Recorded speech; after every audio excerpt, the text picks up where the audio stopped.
Pour Ethan et Sharon, chaque journée commence de la même façon. Depuis le début de la guerre, ils chargent des sacs remplis à ras-bord dans des voitures, des sacs remplis de vêtements, de nourriture, de médicaments, de produits d'hygiène et même parfois de quoi renforcer spirituellement les soldats, comme des livres de psaumes.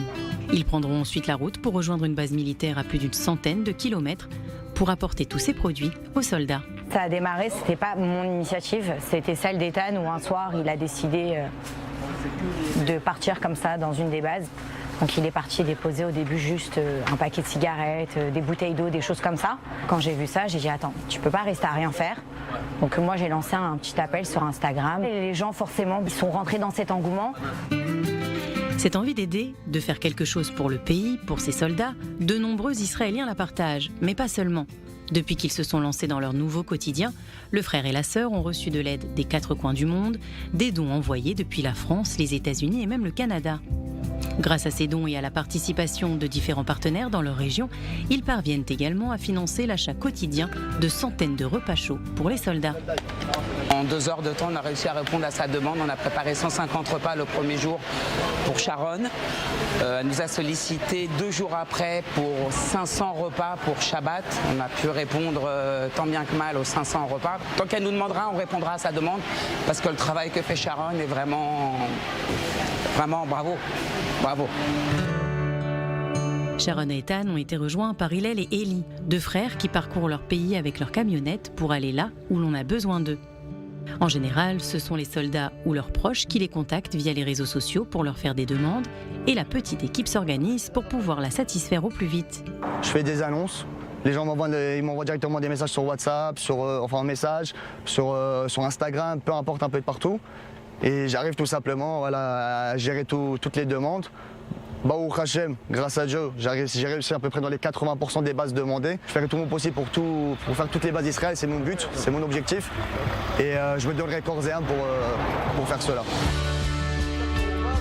Jusqu'ici, Ethan a réussi à ravitailler une vingtaine de bases. Il en fait parfois plusieurs par jour. Et à chaque fois, c'est le sourire aux lèvres qu'il décharge sa voiture. Un sourire qu'on retrouve sur les visages des soldats quand ils voient les cartons pleins de produits de première nécessité, mais aussi de petits plaisirs comme des douceurs sucrées ou des dessins d'enfants. Voilà, c'est l'un des milliers d'exemples qu'on a vus à travers tout le pays. Alors on va commencer par vous, Patricia Fazel. Vous êtes retraitée, normalement vous deviez être à la plage avec vos gars. Une question très, très rapide. À 6h30 du matin, samedi 7 octobre, vous étiez où? Dans mon lit. J'ai entendu la sirène un peu tard, un peu interloqué, et voilà. Boris Cohen? Pareil, j'étais dans mon lit, je ne l'ai pas entendu, c'est ma femme qui m'a réveillé et on a emmené les enfants dans le mamad. Et elles dorment dans le mamad depuis 1 mois. David Rubinstein? J'étais à Anvers, au lit. Ok. Alors vous êtes là tous les 3 parce qu'on parle de solidarité, on parle de dons. On va commencer par vous, Patricia. Vous avez donc fait les piments, les concombres, expliquez-nous tout ce que vous avez fait, pourquoi vous avez fait, comment vous êtes organisé, pourquoi vous avez mis les mains dans le charbon. Parce que le 7, on était un peu tétanisés avec tout ce qui s'est passé, donc on est resté devant les infos, on n'en revenait pas, toutes les demi-heures, il y avait des morts en plus et des morts en plus. Et le lendemain, je suis descendue. D'abord, j'étais déjà sur des réseaux parce que j'avais déjà fait du volontariat dans plusieurs endroits. Et donc, les réseaux ont commencé à s'activer. Et je suis descendue dans la rue. Et en bas de chez moi, à l'angle de la rue, il y avait déjà des Israéliens qui étaient en train de faire des paquets. Je dis, qu'est-ce que vous faites? De quoi vous avez besoin? Je suis allée au supermarché et j'ai ramené ce qu'ils avaient besoin le jour. Après, je me suis dit, voilà, on va faire une action par jour pour essayer de ne pas penser à tout ce qui nous arrive. Et ça s'est passé comme ça. Et après, on a commencé par rassembler des choses. J'étais une adresse relais à Tel Aviv pour les gens qui... on avait des missions spéciales, ça veut dire ramener ça pour une base, ramener ça pour des déplacés. Et donc j'étais point relais. Et puis après, j'ai voulu m'impliquer aussi, pas seulement comme point relais. Donc j'ai travaillé avec Sarel. Puis il y a aussi avec volontariat aussi avec Céline, il y a eu les problèmes des agriculteurs qui avaient plus de... Alors justement, vous êtes retrouvés à aller ramasser des poivrons, oui, non, des piments. Donc vous êtes descendu dans le sud? On est descendu dans le sud ce matin pour ramasser des piments. Et puis il y a 3 jours, on a travaillé sous les serres et ça c'était vraiment dur, les concombres, parce que sous les serres il fait 46 degrés. Du coup j'ai dit que je trouvais que les concombres étaient vraiment pas chers pour ce que ça représentait comme travail. boulot, oui. Comme la boulot. mâche. Voilà, et voilà. Et pourquoi vous avez fait ça, Patricia Fazel? Pourquoi, comme d'autres Français, vous n'êtes pas parti en France, pas parti? Oh non, parce que j'imaginais pas, parce que c'est chez moi ici, que j'habite là, que c'est mon pays, quoi. Donc j'avais envie d'être comme tous les Israéliens, et ça m'a paru. D'abord, ça m'a aidé, beaucoup plus peut-être que ça n'a aidé les gens. Parce que c'était un moyen aussi de ne pas se rendre compte à quel point on était haïs, on n'était qu'avec des gens qui nous aimaient bien et qui s'entraidaient, ça faisait du bien, que juste récupérer la haine dans les... Alors, vous, Boris Cohen, vous êtes dans l'investissement immobilier et vous êtes retrouvé en 2 minutes, comme ça, tic-tac, grilleur de brochettes. Expliquez-nous ce que vous avez fait. Comme Patricia, au début, on voulait aider, on ne savait pas trop quoi faire. Et aussi, ça nous faisait du bien de bouger. Et très rapidement, avec une bande d'amis, on a été mis en contact avec 2 Israéliens qui avaient commencé à faire à manger. Ces 2 Israéliens qui étaient à la soirée Nova, qui sont rentrés le 6 pour se doucher. Et le lendemain, on sait ce qui s'est passé. Et ils ont commencé à faire à manger pour leurs amis, soldats. Et au bout de 2 jours, ils étaient à court d'argent, ils ont 25 ans. On les a rencontrés et on a décidé de s'associer avec eux pour monter une opération qu'on a appelée Opération Hot Dog, puisqu'au début, on faisait des hot dogs et un petit peu de barbecue. Mais pourquoi? Chaud? Pourquoi? On voulait amener du réconfort et donner à manger chaud aux soldats qui sont sur le terrain, sur le chétard, et qui mangent des manottes craves. C'est-à-dire, c'est des rations de combat, ils mangent des boîtes de conserve. Froides.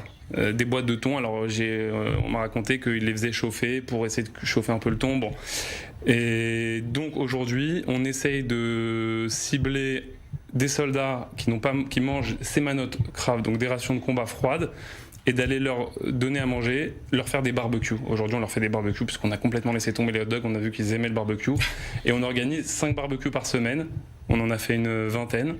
Oui, mais comment vous savez où il faut aller? Qui vous appelle? Vous avez des copains, j'imagine, dans l'armée? Aujourd'hui, en Israël, on connaît tous quelqu'un qui est dans une base ou sur le terrain. Et on arrive à rentrer dans les bases. Et c'est un peu notre concept, c'est qu'on veut rentrer dans la base, on fait tout. On repart, on enlève tout, on jette toutes les poubelles. Et l'objectif, c'est de leur amener du réconfort, de leur faire plaisir et de leur montrer aussi qu'on est là. Et oui, non, vous allez nous raconter ça, mais je voudrais poser une question à vous, David Rubinstein. Donc, vous êtes un homme d'affaires belge, américain, et vous vous démenez pour monter un fonds pour aider les 21 orphelins qui n'ont plus père, plus de mère, qui ont été détruits pendant cette attaque terrible. Qu'est-ce que vous faites exactement? C'est quoi ce fonds? Ce fonds, en fait, c'est pour essayer de se concentrer sur les orphelins qui ont perdu leurs 2 parents, père et mère. Ils sont connus aujourd'hui. On en connaît 21 enfants orphelins de père et mère entre l'âge de quelques mois jusqu'à 20 ans.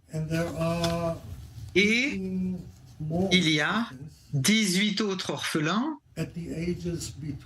qui ont entre 25 et 40 ans. Alors le fonds, à la base, essaie de se concentrer sur ce groupe de personnes. Ils essayent d'identifier les besoins spécifiques, évidemment. Un enfant qui a quelques mois a des besoins totalement différents qu'un orphelin plus âgé. Et donc, c'est un peu des aides sur mesure pour chacun des garçons et des filles. L'idée, ce n'est pas seulement de donner de l'argent, mais aussi de la nourriture, un abri, un logement, une éducation, un soutien psychologique et tout le nécessaire pour les aider à vivre. C'est une mission que nous avons prise sur nous-mêmes. Quand vous dites nous, pardon, quand vous dites nous, c'est quoi? C'est un groupe d'hommes d'affaires? C'est un...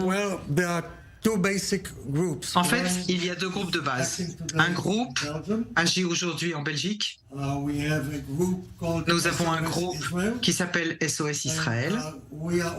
Et nous organisons tous les fonds qui viendront de la Belgique au fonds israélien. Ici en Israël, on a un autre fonds qui est collecté et ainsi, entre les deux pays, pour commencer, nous collectons de l'argent. On a déjà collecté une somme importante d'argent. Nous avons aujourd'hui un engagement d'un fonds américain de nous faire une donation d'$1 million pour cela. Nous avons un autre fonds américain qui promet 3 fois la somme que nous réussirons à collecter. Alors, je déteste le dire, mais c'est maintenant qu'il faut agir. Alors, mais à quoi faites-vous face? Parce que c'est pas simple non plus de financer, de s'occuper, de se subroger finalement à des familles. Est-ce que vous êtes avec des juges? Comment vous travaillez ce fonds? D'abord, nous sommes un groupe de personnes qui ont besoin de se mesurer à divers sujets, des sujets légaux, tout ce qui concerne le droit. Il nous faut organiser un fonds qui soit accepté légalement. Nous avons des avocats en Israël qui nous aident, gratuitement évidemment, bénévolement, et c'est pareil en Belgique. Donc, en tout, il y a 15 personnes qui sont déjà occupées à la mise en place de ce fonds. Pourquoi vous faites ça?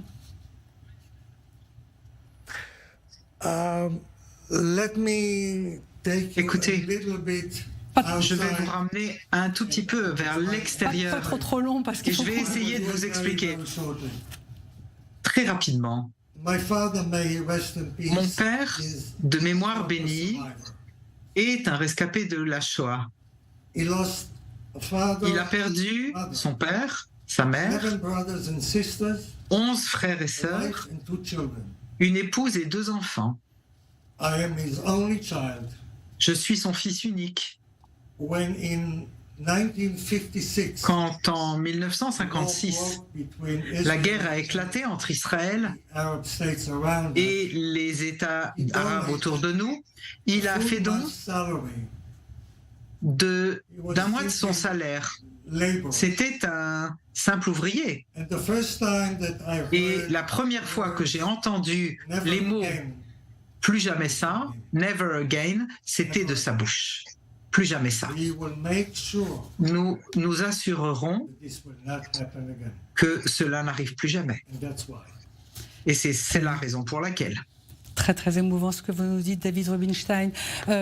Patricia Fazel, Boris Cohen, pourquoi vous faites ça? Qu'est-ce que ça fait écho à quoi en vous, à votre histoire notamment?